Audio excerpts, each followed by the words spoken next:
Main Day Corporation ni Dub Arcades Main Mendoza, may panibagong na namang McDonald's branch na itatayo sa kanilang bayan sa Bulacan.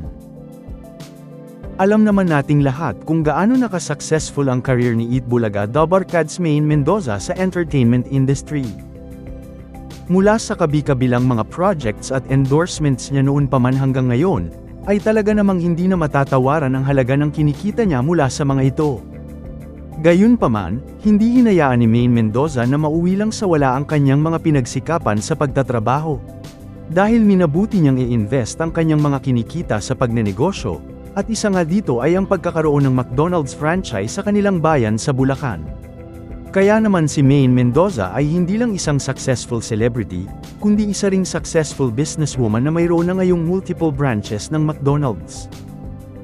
Noong 2017 nang buksan ni Main Mendoza ang kanyang unang McDonald's branch sa Santa Clara, Bulacan na kanilang hometown, na malapit din sa gas station ng kanilang pamilya.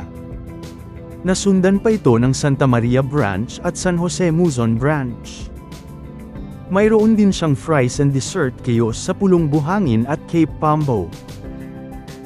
At noong October 28, 2023, ginanap ang grand opening ng pinakabagong McDo store ni Main Mendoza, ang McDonald's Sample Branch sa San Jose del Monte, Bulacan na talaga namang dinagsa ng mga tao.